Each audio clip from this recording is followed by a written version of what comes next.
on the phone, the director of the Bernard L. Schwartz Rediscovering Government Initiative at the Century Foundation, Jeff Madrick. Jeff, welcome to the program. Thank you for having me.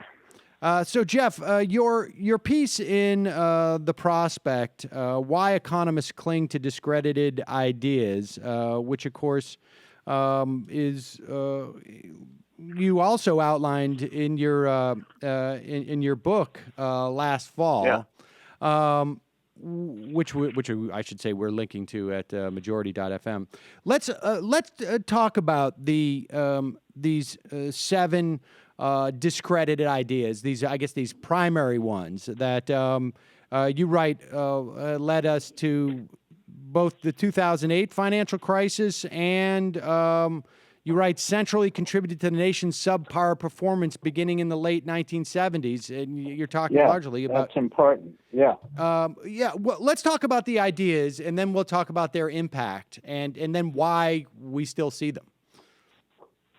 Well, sure. I boiled them down to seven core ideas. There are lots of subsidiary ideas.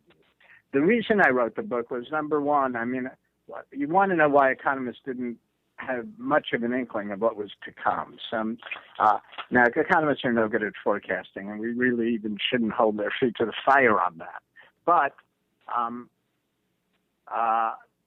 this was really a whopper to miss. But number two, they thought they had the economy under control just before it collapsed. They were boasting about it. They talked about something called the Great Moderation, lack of a great deal of stability in the economy up to that point. Three, as you say, and you reiterate what I say, their very ideas led to the financial crisis in many respects, led to deregulation, for example, led to over-optimism about what finance could do and so forth. And fourth, it's continuing. The same policies are continuing. The Fed is dealing with it right now, a silly idea that we have to control inflation, to keep inflation from rising above 2%. So I boiled it down to seven ideas. That's a preface, and I could go quickly into the seven. But the main one is the invisible hand, one we all learn if we took any economic courses, one we assume was totally correct. And, once you know it, it just absorbs you. It's so compelling. But it really doesn't apply in the real world. It applies very minimally. And it's a kind of utopia that economists believe in. It's a utopia every bit as wide-eyed, frankly, this is a heresy, as Marxian utopias. So, tell us specifically in terms of the invisible hand.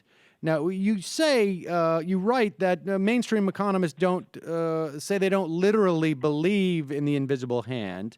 They concede that there are certain assumptions you have to have. What are those assumptions? And talk about how, having to adopt those assumptions, you might as well also adopt the assumption that there's a unicorn that will also make it all work out well. Right. One assumption is that people all have a lot of information about these markets and understand what these products are. We don't understand what insurance products are. We don't really even fully understand what the car is that we're buying and all the options and so forth. Another assumption is people really know what they want and what's in their best interest. Well, something called behavioral economics, which is really psychology and hardly has to do with economics, suggests we're bad at assessing risk. We're bad at making decisions. The invisible hand depends on that. The invisible hand depends on a relatively power-free marketplace where companies can't push workers around or can't push consumers around through distribution or advertising. Just today there was an article in the paper about how the airline industry is now basically an oligopoly of four powerful companies that can push markets around. All those assumptions undermine free market invisible hand. And what do we have left? Not much. And yet the assumption usually among economists is everything is working fine except for a few of these issues. And the final thing, of course, is the invisible hand specifically notes that It doesn't work for building roads, for public education, for even, in my view, Social Security, though centrist and right-wing economists argue otherwise. So the assumptions are enormous. And when economists put it in their first-year textbooks, they don't tell the kids all the assumptions that are necessary for this to work. It's a highly idealized state that really basically doesn't exist in the real world. And we got to begin by recognizing that and dealing on an individual market basis with that. I just want to also just expand a little bit on that last point about it not the invisible hand would not address things like highways or postal delivery, for instance, right? Because when we think That's of postal, my view, yeah. We think of postal delivery. We want to be able to deliver a letter to that guy who lives way out on Route, 1A, deep in rural America, as it were, as easy as it is to get it in the city, and that's just no one's going to get into that business of delivering to that guy for 44 cents a stamp. Right. All right. So, not for 44 cents a stamp. There is FedEx now, but it's a lot more expensive than 44 cents, as we know. And there are private alternatives, but they're much more expensive. So we've had a subsidized post office since basically the beginning of time, and it's had a great deal of many benefits for America. But it's not only that. We built canals. We built the railroads through government subsidies. We built health. We sanitized the water. People forget about this. General Motors or U.S. Steel did not sanitize the water through the free market. Local governments did. In New York City, where I live, the New York State was one of the first to sanitize, which contributed enormously to the growth of the city. Because before that, we had plagues, great disease-ridden plagues that wiped out populations, or certainly undermined population growth. Mainstream economics allows for what are called these public goods. It allows for the fact that free markets don't work. But what they tend to do is to minimize free markets don't work in terms of these public goods, like education, like roads and bridges, and so forth. But what they do is minimize the extent to which they don't work. In my view, there are no free markets virtually in America anymore, big markets where there isn't too much power on the part of business to set prices and control innovation and dampen innovation. And there are many, many areas of public goods that are just not, that the free market is, even mainstream economists admit, is not appropriate, not workable. Your other, your next idea is this notion that people get what they deserve. Yeah, that's part of the free market idea, that workers get what they contribute to the economy. That means the invisible hand works in the labor market. Everybody, it's just like goods or services, or everybody gets paid what they deserve. Laborers get their wage. That's the price of labor. And business pays as much as necessary to get their services. Well, it just ain't true. And that's because economists tend to believe that. They tend to believe raising a minimum wage, a government set minimum wage, loses jobs, again, based on the invisible hand. There's lots of empirical evidence that suggests that is not true, or hardly true, or marginally true. And yet, the invisible hand suggests it should be. That's why we had unions in the first place. People were not getting paid what they deserved. That banner, the unions brought you the weekend. Well, it's true. The business wasn't going to give you the weekend based on some pressure from the invisible hand. Now, there have been times in our history when the invisible hand did work to some degree. I shouldn't say the invisible hand. We did have higher wages because we had fewer people, but we're not than Europe did, fewer potential workers. But probably wages didn't rise rapidly enough. So that falls in the category of an invisible hand failure. but a damaging one because many of us get underpaid. And tell us about who John Baptiste Say was and Say's Yeah. law. Well, there's an idea around 1800 or so that if you make it, people will buy it. There'll be enough money around for wages and investment of profits and so forth that people will have enough income to buy your product.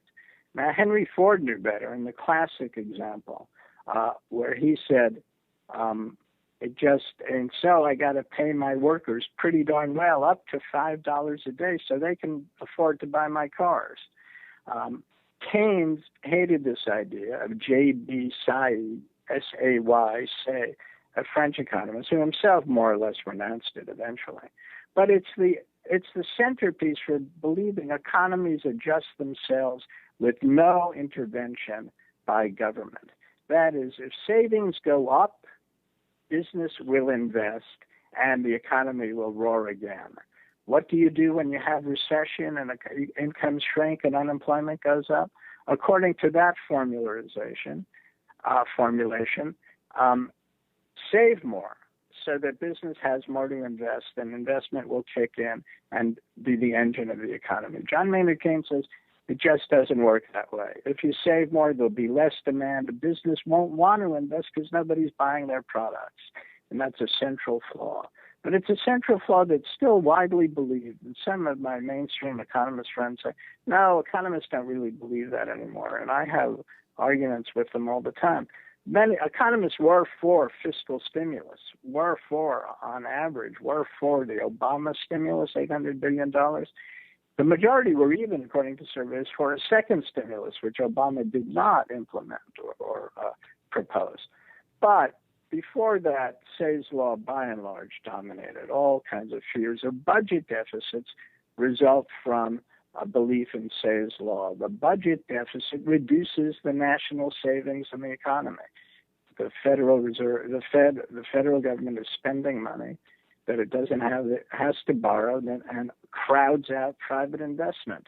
Well, this is an exaggerated idea. Maybe occasionally it works when the economy is running hot as heck, but the economy has rarely run hot as heck except in the late 1990s and in the last 40 years anyway. So Say's law is pretty important and a pretty bad idea. And I guess the biggest piece of evidence of the fallacy of Say's law would be the $2 trillion some odd dollars cash that corporations are basically just hanging on to. It's a very good point, Sam. They're loaded with cash. Why aren't they investing? Because Say's law really doesn't work. You need more demand for goods and services.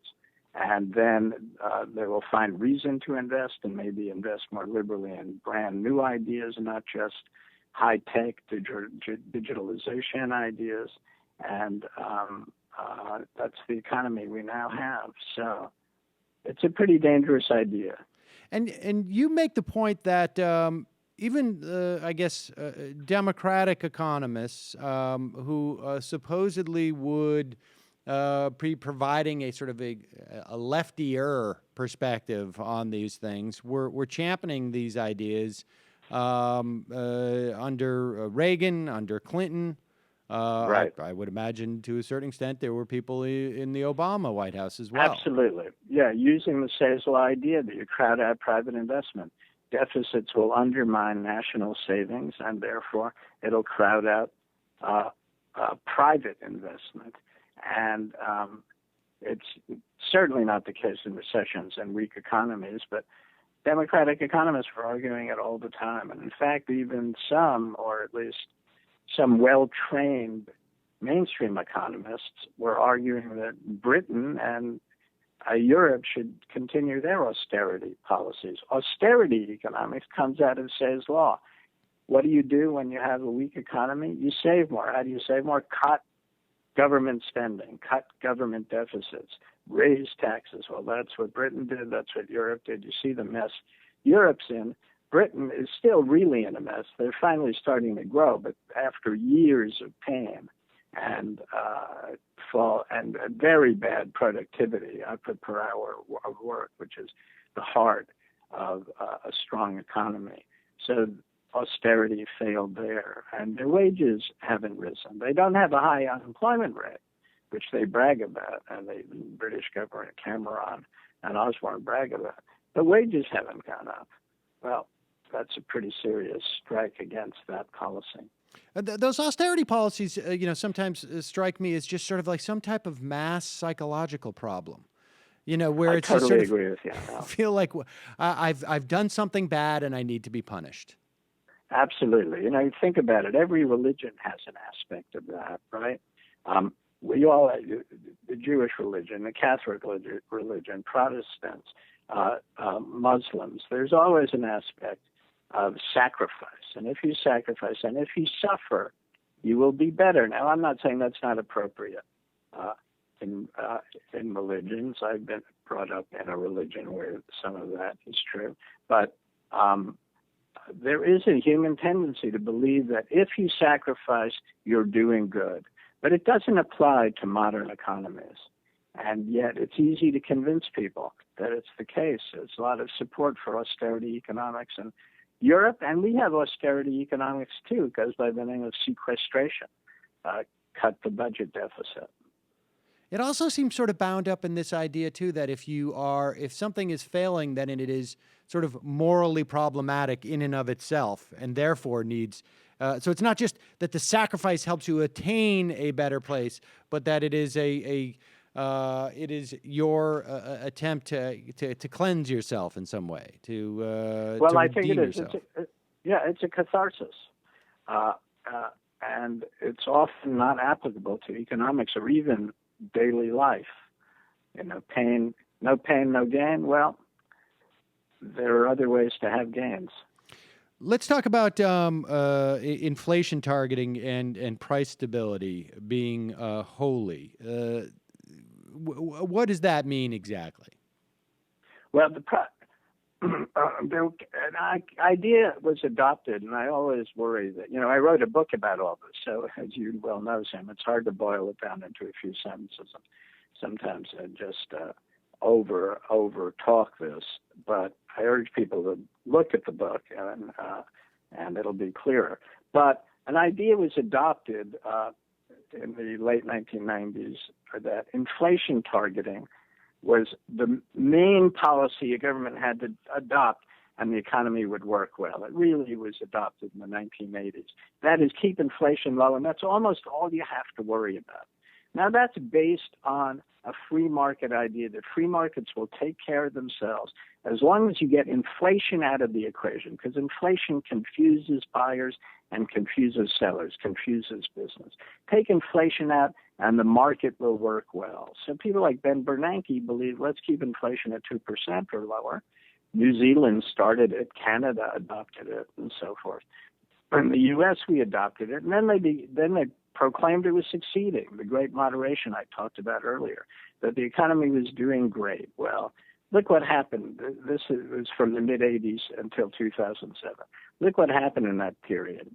Well, first of all, it led to the great crash and the current poor economic performance. But secondly, wages stagnated, or most importantly, wages stagnated over that period, especially for males.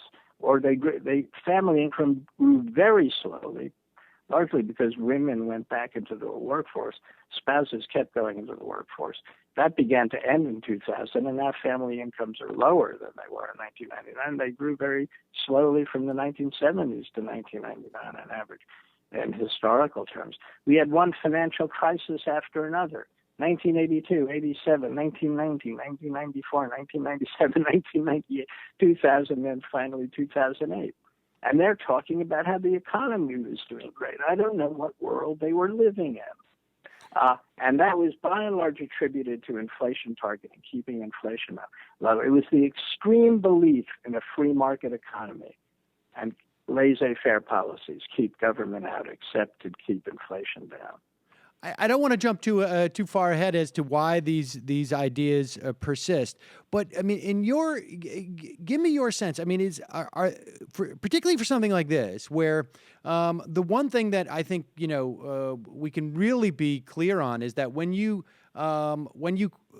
control inflation that aggressively, what it definitely does is it maintains the value of the debt that you have extended. So, in other words, if you've given credit, if you're a credit card company, you're a bank, all the value of those loans retains itself even more aggressively because the value of because there's no inflation and you can't be paid off with less valuable dollars down the road.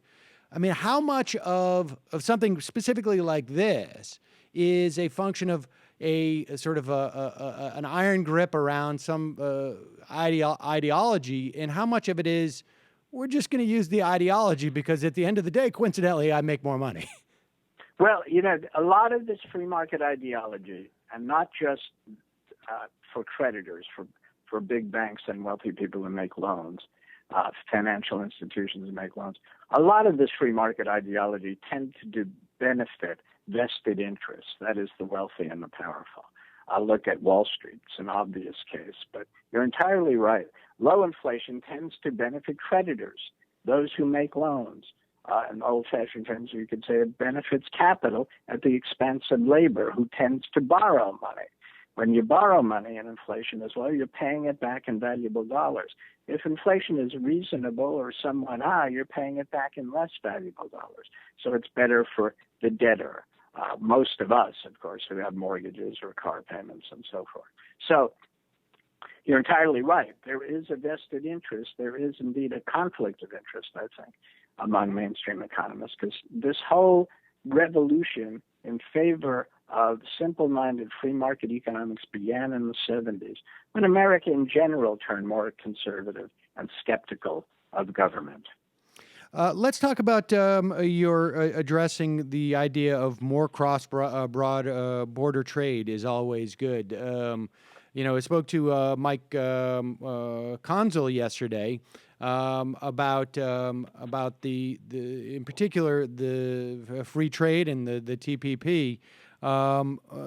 Give us your critique of this idea that it's.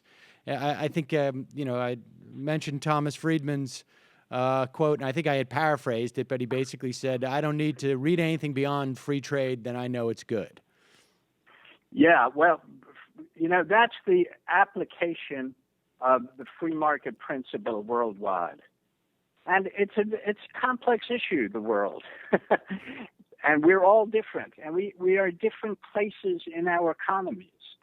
So the first point to remember is in the U.S., if we adopt a free trade policy, we let any imports come in, we have to recognize somebody's going to get hurt by that. Maybe a lot of people. There may be on net a benefit. I'm not an anti-free trader, but on benefit on net there be when you net out losses and gains. But some people lose. So every time we adopt a new free trade idea, we should remember we have to improve our social net to protect those who will lose jobs or get lower wages as a consequence of that. That's one thing. Another thing is not all the rules can apply to every country. In the old days, before the end of Bretton Woods, which was roughly the early 1970s, people loved that period because there was a huge increase in world trade at that point. But the rules were much looser. Countries were allowed to adopt policies to support certain industries, small industries, to grow, to become more competitive with large industries and big nations. Now that's hard to do. You're not allowed to do that, or you violate world trade, WTO restrictions on that kind of thing. So there's an oversimplified idea about free trade. Just free trade alone will help the world grow. And it's not that simple. It may, even on balance, when we analyze it, it may not work on balance because so many countries are deprived of developing their own businesses and so many people may well be hurt by it. There's one other aspect. The way we develop these restrictions also, again, tends to help the wealthier countries. The U.S. and other wealthy countries tend to have the biggest say in these rules. So we're most worried about protecting our intellectual property. Right.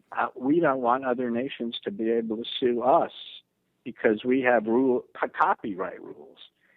Now we think we need copyright rules. I think they're a little bit too helpful for business, but I believe in them to some extent. Other nations see that as an unfair trade practice. So it's a much more complicated issue than people think, and this TPP is an example of that.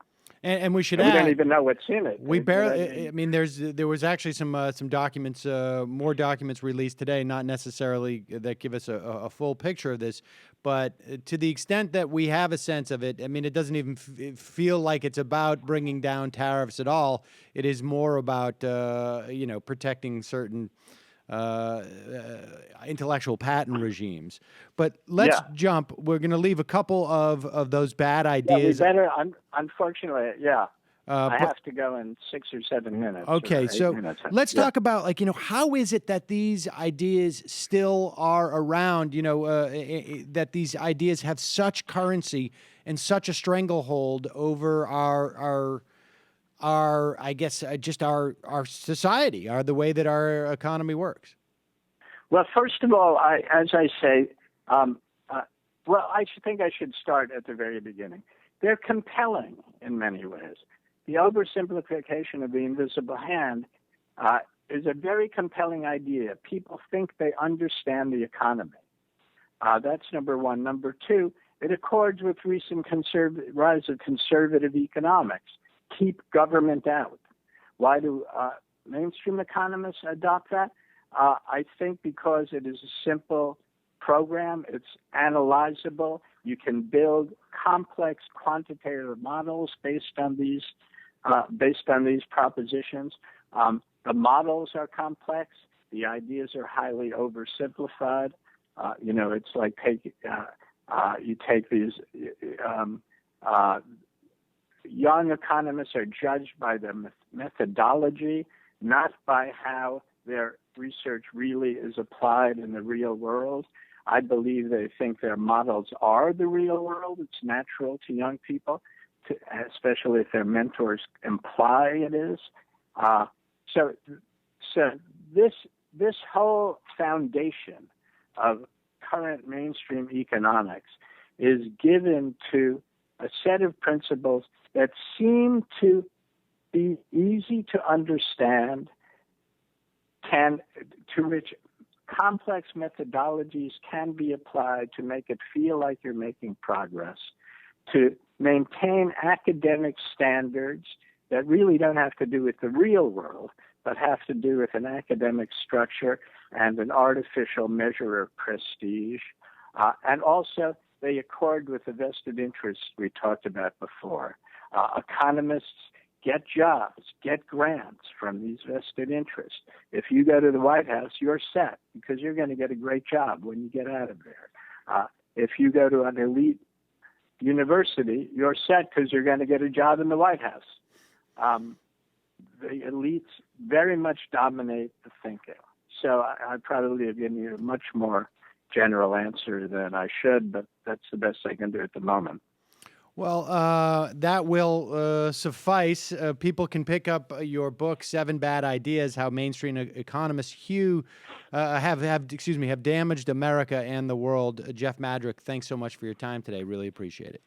Sam, I appreciate it. I should say one other thing if we have a moment. There Please. are studies that suggest that when young people study economics, especially as they go on, they become more politically conservative. I don't mean economically conservative, but literally politically conservative, and which by and large means less government interference and less social policy. Why do you think that is? Is it simply that as they study economists more, they're just surrounded by more conservatives, or because it's not? No, I think the ideas themselves suggest that people can make decisions on their own. They don't need help. Well, we don't really need that much unemployment. Unemployment keeps people from seeking jobs. We don't need minimum wages. The general philosophy, which economists deny, they deny there's an ideology or philosophy behind all this. But there is, and it tends to be what many of us think is a conservative ideology, which is social policy should be minimized. Individualism should be accentuated. These theories, these 7 ideas I talk about, are very individualistic in nature and deeply ideological. And the economists benefit by believing in it. They've created a structure for themselves that's quite lucrative. I think, in fact, economics professors are the best paid on campus because they bring in a lot of grants and a lot of money, and kids really want to take the courses. I can't off the top of my head recall who it was that said the hardest thing to do is to convince someone who's I've butchered it, but it's essentially if people are making their money out of ignorance, it's impossible to talk their way out of it. Jeff Madrick, thank you so much. I appreciate your time today. Sam, thank you. Thank you very much.